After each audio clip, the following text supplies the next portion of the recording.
You're listening to Beyond Wellness Radio, bringing you the cutting edge in health, biohacking, and sports performance. Stay up to date and listen anywhere and anytime on your computer, tablet, or smartphone by subscribing on iTunes. Catch your host, Dr. Justin Marchegiani, as he answers your burning health questions as well as interviews from world-renowned guest experts. For more Beyond Wellness Radio, go to beyondwellnessradio.com. Hey there, it's Dr. Justin Marchegiani. Welcome to Beyond Wellness Radio. Feel free and head over to beyondwellnessradio.com where you can access our full podcast transcriptions. While you're there, you can also sign up for our thyroid and female hormone video series.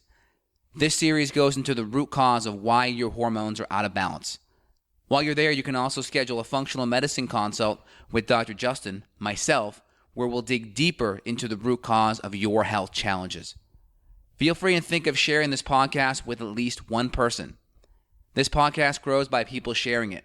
Sharing is caring. If you can think of one person that can benefit from this information, please feel free and share it. If you're enjoying the podcast, make sure you subscribe on iTunes. You can also click below the video or podcast where you'll see the iTunes review button and leave us a review. You can also sign up for the newsletter at beyondwellnessradio.com where you'll get updates before anyone else. Thank you so much and enjoy the show. Hey, it's Dr. J here. Evan, how's your Friday going? My Friday is going great. It's a beautiful day. There's a festival coming in town that I'm going to be at this weekend, meeting up with people. It's going to be fun, man. I'm going to get out from behind the computer screen a little bit. That's great. I'm actually flying up to Boston this weekend. Pretty excited about that. I have family up there and going to a wedding, so it'll be a really great weekend in Boston. Nice. Yeah, it's fall is probably kicking in there by now. I know, the foliage, all that good stuff. Love it. Great. So we talked kind of pre-show that we were going to chat about the mitochondria. I'm getting ready to do a nice little YouTube video on it today, and it's kind of fresh in my brain. So I wanted to kind of talk about the mitochondria, and we'll kind of talk about energy as well, because the mitochondria is really the powerhouse of your cell. Your body creates about 36 ATPs, and ATPs are like the currency of your cells. It's how your cells generate energy. And when people have energy issues, it typically comes from one out of three ends of the triangle of energy, and that is adrenals, thyroid, and mitochondria. And yes, they're all connected, because typically if you have some level of adrenal dysfunction, there's probably some level of thyroid dysfunction. There's probably some level of mitochondrial dysfunction, especially if we're having some type of gut issue, because we need certain nutrients to run our mitochondria. And again, we're going to attach my YouTube video that I'll be doing later on today, because I'm going to go through it and break it down in a more nerdy fashion. But you're going to see there are certain parts of what's called the Kreb cycle or the citric acid cycle, and carbohydrates, proteins, and fats all feed into this cycle, and this compound called acetyl-CoA is produced. And acetyl-CoA, again, we need carnitine to help with the fats and bring the fats into the mitochondria. We need certain B vitamins and alpha-lipoic acid to help bring the proteins and the carbs and convert that into acetyl-CoA in the mitochondria. I'll take a breath there so you can break it down. Yeah, take a breath. Well, so a lot of people that have chronic fatigue, they may get some type of prescription or who knows what for chronic fatigue. But if we target improving the mitochondrial function, you'll often see I wouldn't say a complete removal, but you'll definitely see a lot of regression with those chronic fatigue symptoms. So maybe we'll get into why mitochondria get so messed up anyway, and then talk about why I at least want to talk about, the ways to boost them and support them. Got it. So yeah, regarding the mitochondria, right? I mean, it's going to crank up, it's going to run 2 times around, and you're going to see this whole citric acid cycle. That's what we kind of talk about regarding the mitochondria, right? This whole citric acid Krebs cycle. This is really where your mitochondria is generating lots of ATP, lots of energy, and there are various nutrients that are needed. So just to kind of, we'll put a diagram on the video here, but citrate, sisaconitate, isocitrate, alpha-ketoglutarate, succinyl-CoA, succinate, fumarate, malate, and even oxaloacetate. Big words, but these are various compounds that get produced in this Krebs cycle. And we can actually run tests. One of my favorite tests to look at energy production in the mitochondria is an organic acid test. And I use the organics test primarily by Genova, and it gives us a window into how all of these compounds are being produced and the nutrients that are needed to produce them. So it gives us a really good window. And when we're dealing with patients that have fatigue issues, one of the things we'll see is sometimes we'll see the thyroid in a pretty good place, not bad. We'll see the adrenal levels low, and we'll see the mitochondrial levels pretty good. That's going to be a primary adrenal patient when it comes to fatigue. We may see it the other way around with the thyroid being low and the adrenal and the mitochondria being okay. And that's a primary thyroid patient. And we may see it just the mitochondria on the lower end while the thyroid and the adrenals are doing okay. Most of the time, it's a combination of 2 or 3. And sometimes we really have to support all 2 or 3 systems at the same time to make a major, major difference in the amount of energy and fatigue that's there. Let's talk about mitochondrial toxicity. What are the things that are causing people to have impaired energy levels and messed up mitochondria? I mean, I know a lot of different drugs, I mean, antibiotics and things like that affect mitochondria, but would you say the environmental toxins, I mean, can you say any toxin that we would generally talk about is negatively going to impact mitochondrial function also? Yeah, toxicity across the board is definitely going to affect mitochondrial function. Pharmaceutical drugs are notorious for affecting mitochondrial function. Blood sugar issues, because a lot of the nutrients, if you look at how the pathway, how the citric acid cycle runs and the ATP that's produced, you're going to see at certain parts of the cycle, certain amino acids are needed, like leucine and isoleucine and glutamine and histidine and arginine and proline and all these amino acids, tyrosine, aspartate, and all these different amino acids are needed to run the Krebs cycle. B vitamins, iron, if you're anemic, magnesium, alpha lipoic acid. These are, cysteine, sulfur amino acids. So I'm not trying to nerd out, but I'm just trying to emphasize on the fact that nutrients are required for this Krebs cycle to run. So if we have a malabsorption occurring, that's going to affect our body's ability to absorb the nutrients we're taking in to actually run the Krebs cycle.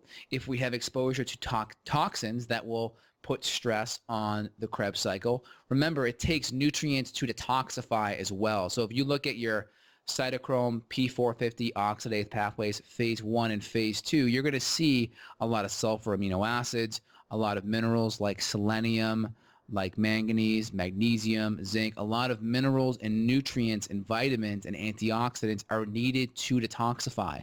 So if you put more toxins in your body and your body needs to put nutrients into running these pathways, well, that means there's going to be less nutrients to run your Krebs cycle, and your mitochondria is going to have less ATP and less energy. Does that make sense? Yeah, it's a great point that you mentioned. I'm going to restate it just to make sure it goes into the brain and sinks in.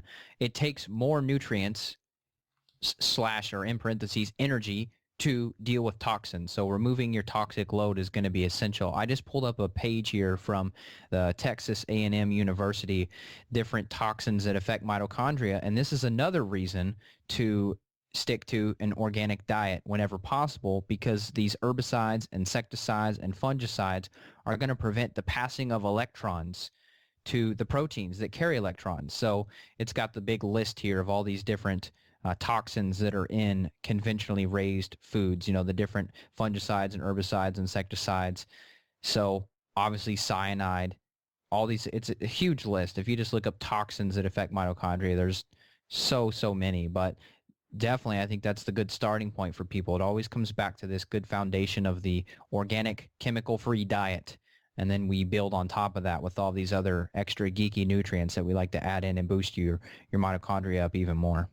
Exactly. So if anyone's listening to this and getting geeked out or getting a little overwhelmed, doesn't matter. Just take everything I've just mentioned, throw it away. An organic diet is going to be foundational, right? Good nutrients, low toxins, anti-inflammatory. That's going to be the foundation. Now, on top of that, we want to make sure we're not consuming too much sugar, especially refined sugar, because if you're taking in a whole bunch of sugar, which doesn't contain nutrients, well, it actually takes nutrients to run these pathways. So if we're getting a whole bunch of food that doesn't actually have nutrients in it, you see how we're actually creating a nutrient debt, meaning it's costing more money or more energy to run these systems than what's actually coming in. It's like we are charging more on our credit cards than we're making that month on income. And I call this nutrient debt. So we want to make sure you're not going into nutrient debt regarding poor food choices, and we want to make sure we're not going into nutrient debt by exposing ourselves to toxins and increasing the amount of requirements for nutrition that our body needs. Yep. I wanted to go over some of the chronic conditions that have their origin in mitochondrial dysfunction. Obviously, this stuff is available online, but since you're listening, you want to, let me save you some trouble here. Alzheimer's, Parkinson's, diabetes, hypertension, heart disease, osteoporosis, cancer, and the big one for us, autoimmune disease. So all of these dysfunctions plays a role in premature aging as well. So, I mean, this is pretty deep stuff, man. This is going to the root of the body. Yeah, 100%. So when we look at our mitochondria, right? When we look at our mitochondria, we have two main ways that we create a whole bunch of energy in the mitochondria. We have the citric acid cycle or the Kreb cycle, right? Same thing. The next thing is the electron transport chain. So if you look at that, we make about 34 to 38 units of ATP in our mitochondria. So you're going to see ATP is going to come from the citric acid cycle, the Kreb cycle. It's going to come from the electron transport chain primarily. And then outside of the mitochondria, we have energy in the form of glucose. So glucose can be helpful for short burst energy, so getting some good healthy carbs in there. But you can see a lot of the energy comes from inside the mitochondria that may not even be glucose dependent, because in the video we've already talked about, in the video I'm doing, acetyl-CoA is that first raw material for the Kreb cycle, and that comes from fats, proteins, and carbs. We really want to dial in our mitochondrial nutrients. So a paleo template with the right macronutrients for your daily requirements is going to be essential for providing that acetyl-CoA, that first building block. And then if you're eating organic and nutrient-rich foods and you're getting, let's say, an organic acid test done so you can know what nutrients you're missing, then we can customize and make sure you have all of the nutrients and foundational support to move that Kreb cycle around and pump out ATP, which is going to be the currency of our body for energy. Great. Yeah, when I first hear mitochondria, just because I was into the bodybuilding world for a while, I always think of D-ribose. I don't know what comes to mind for you, but I always think of ribose as kind of the big supplement for energy production. Yeah, I think of like alpha-lipoic acid and carnitine. Mm-hmm. I think of those quite frequently. Again, these nutrients like carnitine, for instance, this is from my biochemical textbook in doctorate school. It said, carnitine is a compound that's created primarily with the amino acids methionine and lysine, which are deficient in a vegetarian diet. And it talked about the fact that vegetarians could be deficient in L-carnitine, which is important because we need L-carnitine to perform the carnitine shuttle, which the carnitine shuttle is nothing more than our body bringing fat into the mitochondria and burning it for fuel. So the analogy I give my patients, it's like the old-time steam trains with the coal. We're just shoveling that coal into the furnace to be combusted and create steam and move the pistons. And that coal is like fat, and the shovel is like the carnitine. So the carnitine shuttle is like the carnitine shovel. It's shoveling that coal into the furnace to create the energy to move those pistons around. And the real world body analogy is to move that Krebs cycle around where we can generate ATP, and then we can also generate ATP in the form of the Krebs cycle. In the form of the electron transport chain as well. So we have the electron transport chain and then the Krebs cycle, where we're really creating a lot of our ATP. And the ATP is the currency in which our body uses this energy. It's how our cells use. It's kind of the transactions in which our cells create energy. We create it in our economy with dollar bills and things like that, and credit cards. They do it with ATP. So we really want to make sure our mitochondria are maximizing its economic or ATP output. So You're telling me a vegetarian diet is not a good idea? Again, for some people, they can pull it off and they can do really good. But if you have higher protein requirements and higher fat requirements, again, most vegetarians tend to be on the lower fat side. The smarter ones will do coconut oil and MCT and avocado, and they'll do vegetarian DHA via algae. The smart ones will do that. But it's so much easier just eating healthy animal products and getting your nutrients that way. It sure is. I couldn't do it the other way you just said. That sounds miserable. And again, most people that have a hard time or that feel better on a vegetarian diet, because, a lot of cancer institutes and cancer places like the Gerson Institute, for instance, they do a lot of vegetarian, a lot of juicing. And I personally feel they get great results doing that off the bat, because many of these cancer patients, their guts are just so screwed up where it's just really easy juicing vegetables and getting a lot of your nutrients that way because it's already broken down. It's ready to go. Mm-hmm. But I think we got to work on fixing the guts. If you look at evolution, there aren't many places in the world that didn't rely on some level of animal products. So if you're having a hard time dealing with animal products, it's either one, a food allergen, or number two, there's some type of digestive issue, combination of low enzymes, low stomach acid, and or a gut bug or dysbiosis that's really preventing you from maximizing the digestive nutrients from these animal products. Yeah. And I mean, it is a mild chore, if you will, to cook and things like that. But I feel like it's even more of a struggle for people that are trying to maintain a vegan or even a vegetarian diet than if they would just get in some good animal protein, because they're always trying to fill in the gaps of these things that they're missing out if they just had some good quality animal protein in their diet. Yeah, and it's something like 25% of the energy that you take in via a lot of these animal proteins. It takes that much, minimum 25%, just to even break it down and digest it.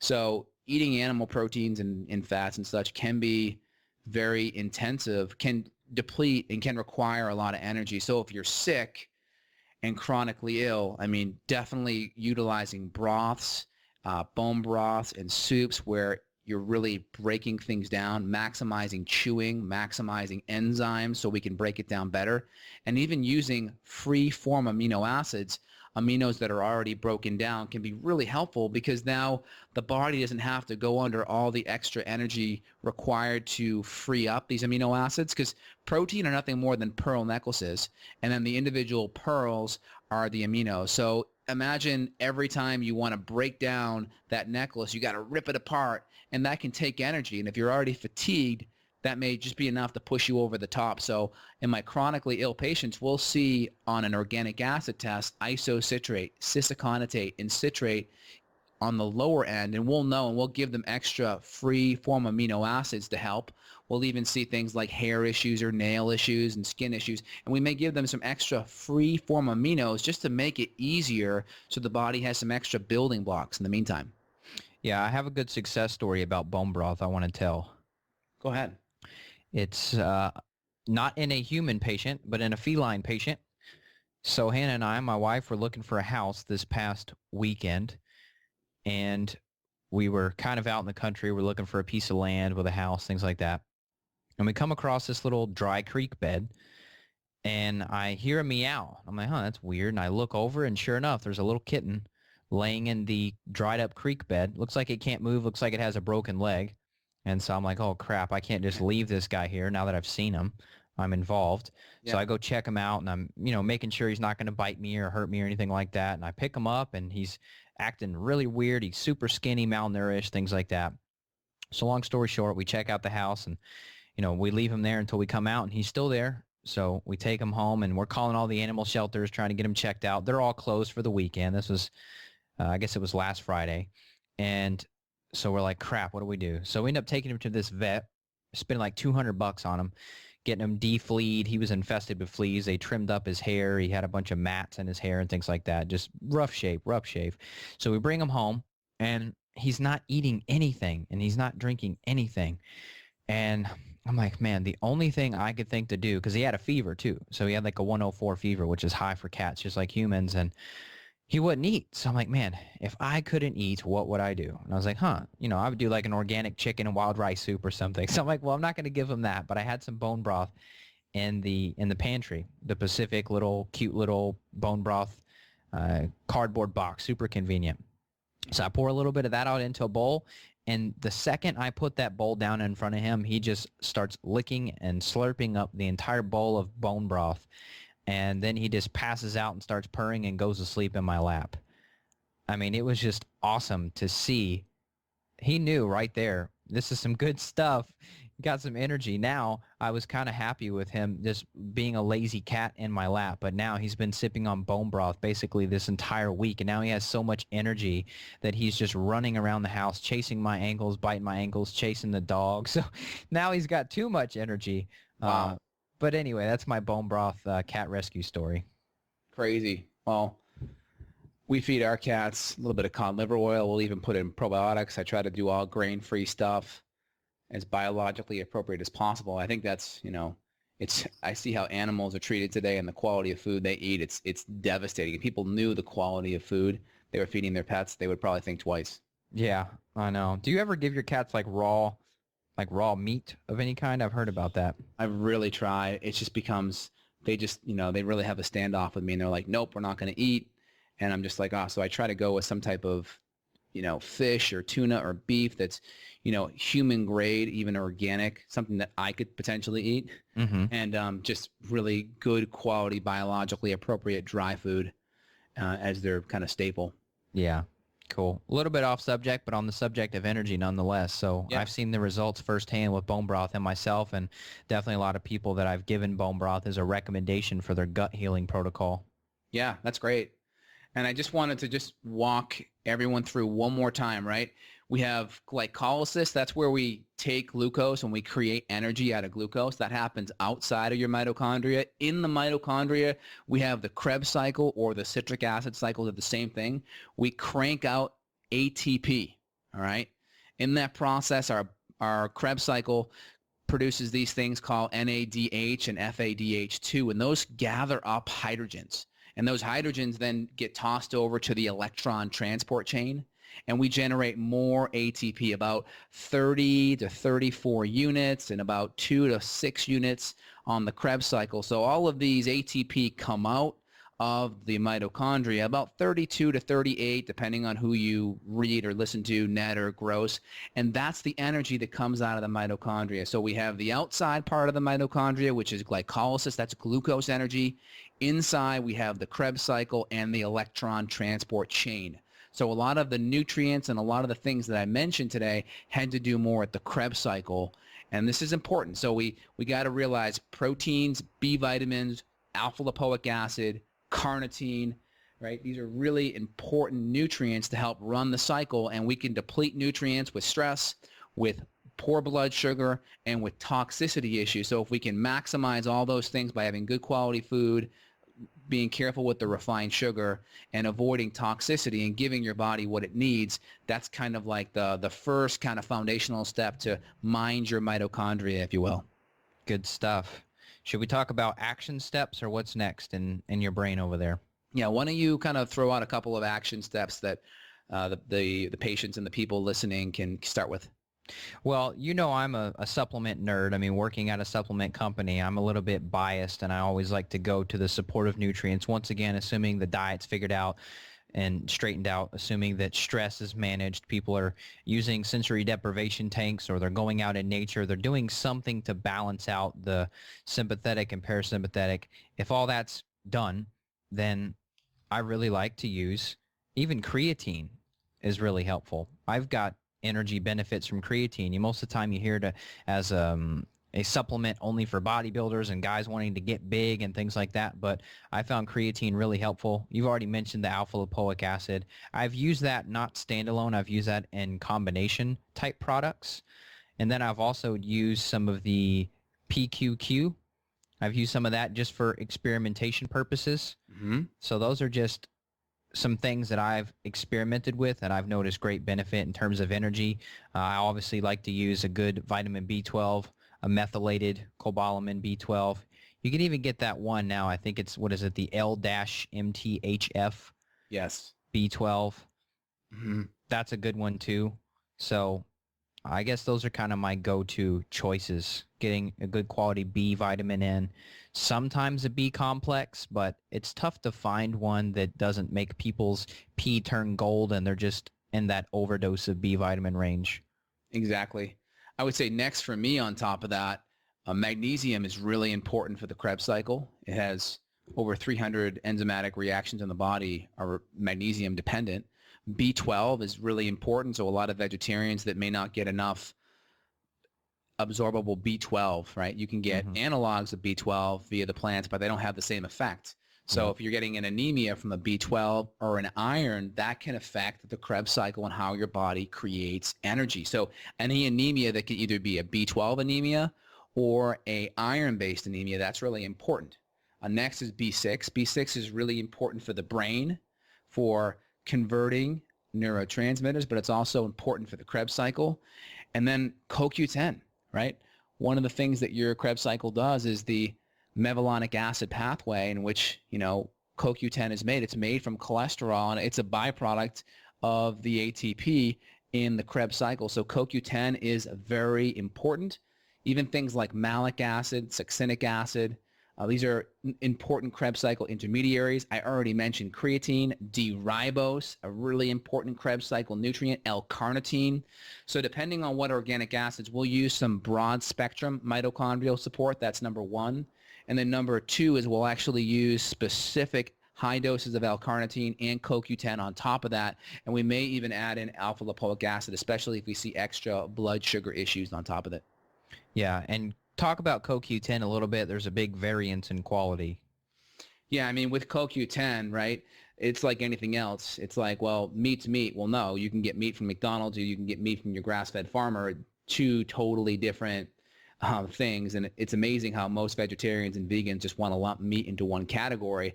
But heck, we would never lump vegetables in one category. We wouldn't say, hey, the Roundup Ready, vegetable that's sprayed with thousands of pounds of pesticides a year is the same as the organic one in your backyard, right? That's just crazy.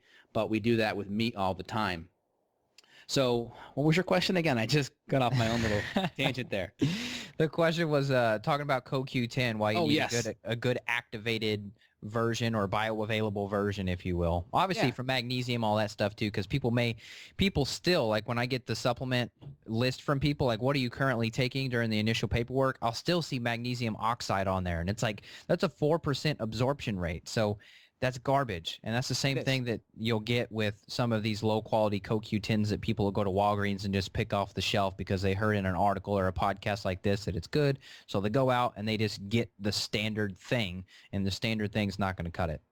Yeah, I mean, I see a lot of the CoQ10 like in the cheaper stores like the Walgreens and the Costco and such. I'll see the price of the CoQ10 and I know what the supplement companies buy these things at cost from the major manufacturers.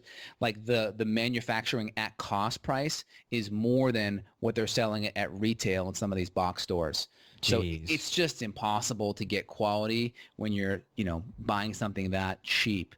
So again, we try to use maximal absorption, lowest amount of additives. There's some benefit to reduce. There's some benefit to non-reduced, meaning ubiquinone or ubiquinol. Ubiquinol is the reduced form. Ubiquinone is the non-reduced form.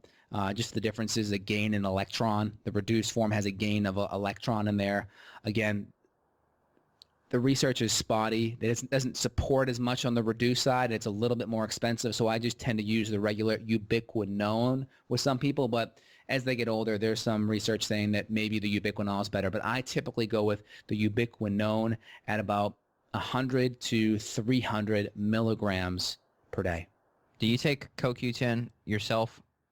I take a broad spectrum mitochondrial support that does have anywhere between 100 to 200 milligrams per day. So I do get at least 100 to 150 in per day. Mm-hmm. When I told you about all the stuff with my grandma, it'd be a long story to say on here, but I brought up to the cardiologist, I said, hey, I'm looking to do you guys have any CoQ10 on hand that you can get pumping into her ASAP? And he said, it hasn't even been proven in studies to work. So, I think CoQ10 is kind of like the vitamin E where everybody got all, yeah, vitamin E. And he just completely dismissed the value of CoQ10. I forgot to tell you about that off air, really? but it was just like, dude, really? It's like I could pull up my mobile PubMed app right now and show you studies of CoQ10, but maybe there weren't studies in 1970 or whenever he graduated. You know what I mean? So it's just kind of like, get with the times. It's tough because in research, you can almost find something that says anything you want. So Yeah. if this guy is, anti-functional medicine or anti-nutrition and wants to just lean more on the conventional side, he could find stuff that says what he wants. Again, we could probably rip apart the study and maybe see, well, the CoQ10 didn't have the highest quality. Maybe the amount wasn't therapeutic enough. We could rip it apart from that perspective, but he just looks at it and says, well, CoQ10, the abstract conclusion said wasn't effective for heart failure or heart issues. And, we know that there's other confounding variables that may have been affecting that, the amount, the quality. And there are other studies that do say there's an issue. And clinically, we know that patients that need CoQ10, when we add it in, they do better and they feel better. Yep. And what more clinically do you need? I mean, how much money, how much time, how many years do we need to spend for something to be a part of the mainstream? It won't be a part of the mainstream. The research says that once something actually enters the research, it's in the research and it's like, it's there. It takes about 20 years for that to become part of the mainstream. So, yeah. I mean, my God, if you're waiting for definitive things in research to become part of a mainstream, I mean, you're going to be waiting for decades. And if you're like 20 or 30 now, I mean, you may be 60 or 70 and retire before you can ever get the official benefit. Right. That's insane. Yeah. And I'm glad you brought up the clinical side of things. If I see that it's going to work, I'm going to continue using it. And you and I both isolate things and we tweak all these different variables and it works. There's no doubt about it. So I'm glad we got to hash that out because it's crazy to always have to have something in writing that's signed in blood that says, yes, this is guaranteed to work. I mean, if I see it working outside of some double-blind placebo. I mean, I'm a big fan of those, but they're not necessary if I see it working in the day-to-day life. Oh my gosh. Like I heard a doctor recently say that, well, talking about diet and cancer, that dietary changes have not been, shown to help cancer, right? It's like, oh my God, are you kidding me? It's like, is it that hard to understand that sugar in your diet feeds cancer cells? I mean, we only have a test called a PET scan that involves giving someone radioactive glucose so we can see where that glucose goes because we know the tumors take it up. It's like, is that hard to bridge? Is it that hard to bridge the gap over that glucose feeds excessive sugar feeds cancer, or that if we have man-made carcinogenic compounds in the form of pesticides and plastics that are known to be carcinogenic, that if we take those in our diet, that could affect and grow cancer cells in our body? I mean, is it that far-fetched? So it's really difficult because, like, you got to look at yourself. You got to clinically look and see what works for you. Use functional testing. Try it. See how it feels, because essentially all research really comes from and is initiated first by clinical research. Like, it's a clinical observation. A doctor sees it, a patient benefits and goes, hey, let's create a study. Let's do this. And then we finally see the benefit years later in a clinical study. And then it has to be repeated many, many times. And then maybe 20 or 30 years later, we can actually say, hey, this actually does that. But there's so many years we have to wait. And clinical research, the clinical observation is where it all starts from. So try to get a lot of your information from the clinical side, and then you'll save yourself 30 years having to miss out on the benefit. Totally. Great way to sum that up, man. So action item right now, all the diet and lifestyle stuff we already mentioned. If you want to take it to the next level, get an organic acid test. You can reach out to Evan or to myself, Justin Health, or Not Just Paleo, and we can get a test ordered for you. We can customize a program based on that test. I just ran 2 tests from 2 different companies side by side, and I'm looking forward to doing a video reviewing that and how I did on my organic acid test. I think everyone's like, I wonder if he's really practicing what he preaches, and I'm going to show you how good or bad my test was. You'll have to tune in and see. Yeah, I'm curious to see too, because it sounds like I'm going to be switching companies as well. Yeah, and I'll give you a little sneak preview. my organics have been getting better over the last year or two. So I'm excited, and I've added some additional mitochondrial support, and I definitely feel the improvement. And again, like the diet's the foundation. This is kind of like the frosting on the cake to take it to the next level, if you will. Yeah, and this is a whole nother podcast, but since I've really enjoyed this one. This has been really fun.